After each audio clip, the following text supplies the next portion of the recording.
Hello everyone and welcome to Ginger Prime. My name is Brian, and as a gamer, a father, and really since the last time I checked, a human being, I'm pretty busy. Life is busy, and that's why I wanted to put this guide together for you today. So if you're checking out Destiny 2, a guide to power leveling all the way to level cap without getting burned out along the way. The focus of this guide is going to be how you maximize your time, and actually more importantly, your enjoyment of Destiny 2. And since this guide is actually going to cover a wide range of topics, be sure to check the playhead in the description below for timestamps for each section. But this video is going to go beyond XP farming and actually look at some practical advice for busy gamers and how you can best manage your experience so that you can achieve your goals without feeling completely exhausted at the end of this all.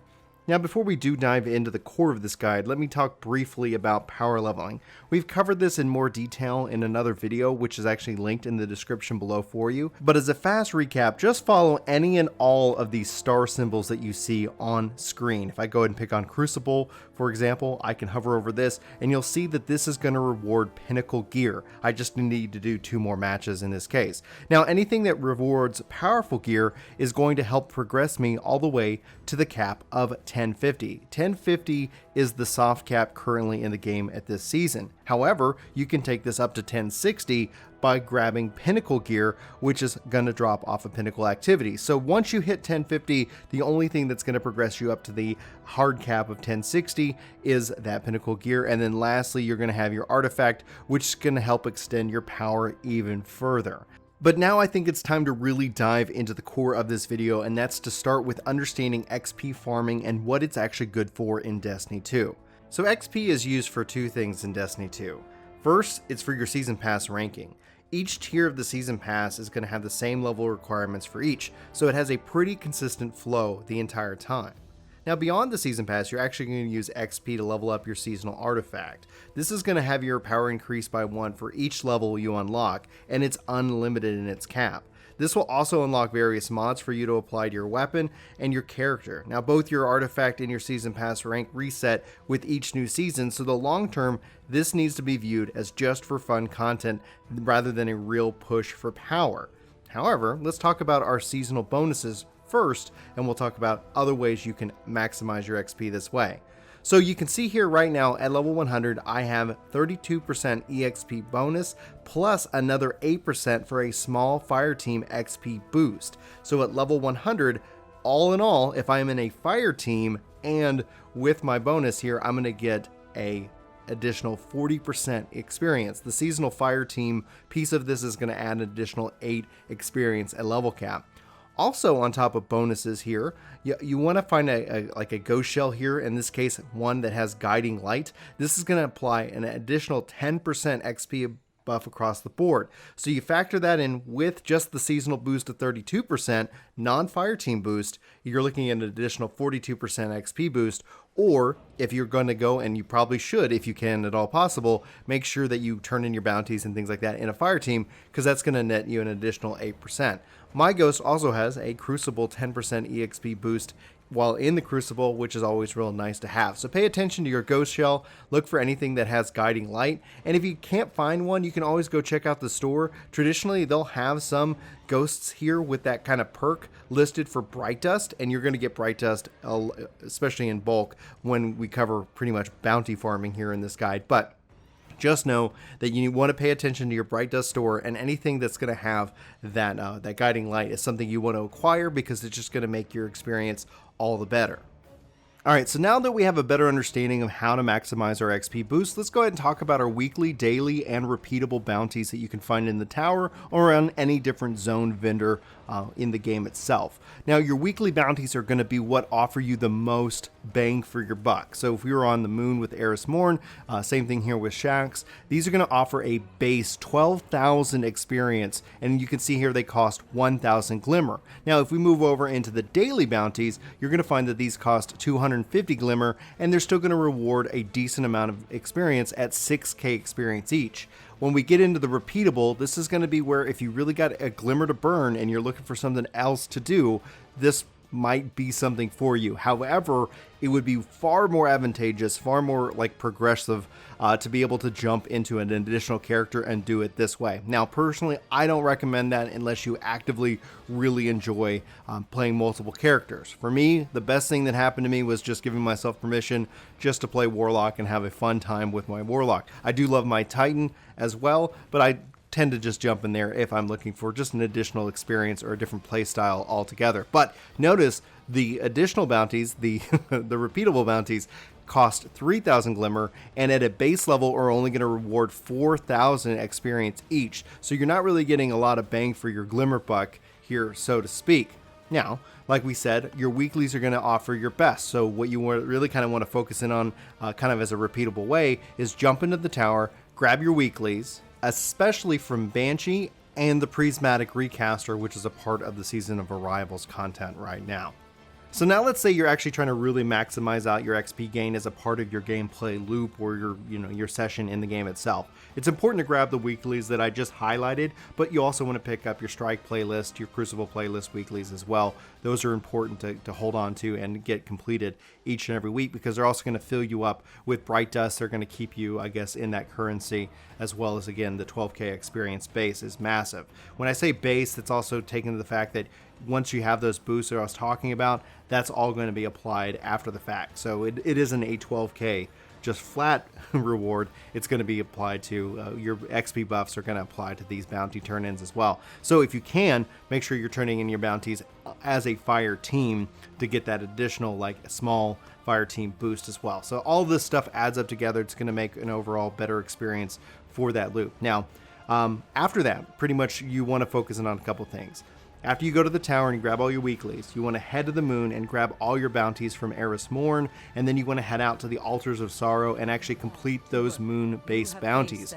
From here, if you're really looking for more to do, you want to go to IO and you want to do the planetary bounties that you can grab there, and then you also want to focus in on those public events, aka the Contact public event, which is a part of the current season itself. That is your general open world. You've done these bounties, and that is now done. From here, you want to start focusing on the content you actually enjoy the most. And this is my personal advice. Like, typically you would say you want to run your strikes, you want to do your gambit, you want to do your crucible. And that is where I would say, yeah, if you enjoy all of those activities, do all of those activities. If you do not enjoy the Crucible, avoid it. Don't be putting yourself into content that's going to drive you out of the game later. The whole point is not to just get to level 100 or beyond level 100. The whole point is to have a great and important journey the entire way there. So I'm going to go ahead and actually turn in these bounties. I am not in a fire team as a part of this guide, but note that ideally I would be a part of this. I'd be a part of a fire team to boost my experience. So as I turn these things in, you can see I am now level 101 and I've almost filled it up to 102. So really big XP boosts here, and it's also filling me up with a lot of additional rewards. One of the things I would say that as a new player or a returning player, what you should be doing to be getting ready to for Beyond Light is just to fill your inventory with as many currencies as at all possible, so that way when the time comes, you'll notice earlier when I was talking with Shax, I've got a ton of tokens ready and available for myself to start feeding Shax as soon as Beyond Light drops, so that way ideally I can unlock any kind of new stuff, I can get any new weapons, I can increase my power level really quick. So farming up these currencies is a really good must, and especially now that I'm pretty much at the soft cap and just slowly eking my way to hard cap, it's not really as important as maybe other players might make it out to be. But all in all, I tend to enjoy the experience the entire way. So what that looks like to me as a player, that means I would come in here and I'd grab all the remaining dailies. I would still hesitate on putting you into the kind of the repeatable bounties, but these can come up and play, especially if you're sitting on a bucket load of Glimmer like I am right now. The current Glimmer cap is 250k, so I would just sit here and just go ahead and grab everything and anything that I want to do and have those bounties ready to go, because then I would just go kind of live and breathe in the Crucible. If you really are close, depending on when you're watching this video, let's say it's coming up the end of the season, maybe it's important to then log out, switch to a different character, and do those weeklies again, therefore maximizing out that buff, those bonuses, because your XP on your season all carry across multiple characters, thus kind of maximizing your enjoyment of the game if you enjoy playing a Titan Hunter and a Warlock. But just be careful, because that can easily lead to burnout, and that's actually one of the things we want to absolutely try to avoid. Again, most of the end of the day, for myself, the people that I find who are most frustrated and hate the game are the ones who've put thousands of hours into it. Now, I've put that same kind of time into this game, so why do I still love it and they don't? Well, now I think it's time to kind of go into part 2, practical advice time. And this is where, for me, the difference that I made was I gave myself permission to breathe and actually play other games. And honestly, I stopped really caring about my progression and setting these time-based goals. My love for Destiny improved 1,000% over what it used to be when I made that mental shift. And it took me a while to make that shift. Note that I'm not making a judgment against any other player out there, any other content creator out there whatsoever, even you specifically. But once I made that shift, because I've had a lot of life events that's happened, as I guess any fellow human would in this case, and those life events can throw me off, and they did. The last 4 seasons, up to Seasons of the Rivals, I always found a way that I got off the whole cycle, and I couldn't come back into the new season because I knew there was going to be a reset. Changing my mentality, changing my focus, ended up improving my enjoyment of the game, and thus made it not something I was very worried about. So all that being said, how can you actually maximize your time when playing this game? And that's the real important factor. I think for me, when I look at it, I would look at my quest log first. I'd go in here into my quests, and I would sit here and say, what can I grab? What can I do that I'm already doing? So if there's any kind of quest that's like focusing me on the Crucible, or any other quest that's focusing me on strikes, a good example would be in this case where I've got loaded questions. If I'm doing my strikes playlist, I better have a fusion rifle equipped. That's going to help me complete this whole quest line here. So I'm trying to double up or triple up on quest progression, my bounties, and my enjoyment of the game, and that kind of puts me into it. Now, if I absolutely hated fusion rifles, you know what? I would abandon this quest. I would just say, not worth it, not worth my time. I don't like that weapon. I'm not a fan of sidearms. I'm not a fan of the grenade launcher. So I don't force myself into those alleys and thus end up being frustrated with my experience and not having a good time. And that's just, once I gave myself permission to enjoy what I actually enjoy about the game, complete improvement. Okay, so now here's where things maybe take a turn on the adult side of it. I do apologize for it if you're not expecting what I'm about to share. You got to put something on your calendar. I think at the end of the day, if you're an adult, if you have a family, if you have a job, if you got things in life that are going to take up your time, and things that hopefully that you enjoy, but sometimes you got to mow the yard. Sometimes there's things in life that are going to happen. The best way I can kind of advise you here at this point is to find some time that works for your family and your friends. Friends are going to be the real key factor to any of what I just showed you in this video. Whether you're doing strikes, Crucible, Gambit, it doesn't matter. But if you're doing it with friends, your improvement of that experience is going to be tripled, if not quadrupled, if not, times infinity. And I know that's not real math. I apologize to any math professors watching this video at this time. That all being said, find a time that works, put it on this schedule. You can see here my schedule, it's busy. Life happens. This is where it goes.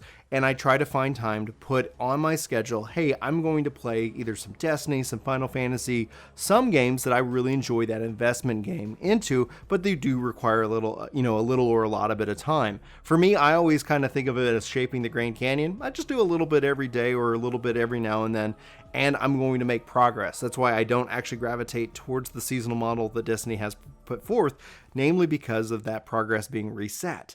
Again, that ties back into kind of having that mental shift of looking at it as just kind of a fun side game as opposed to the real game itself, and the real game being shooting monsters with my friends. And that's really where it comes down to it.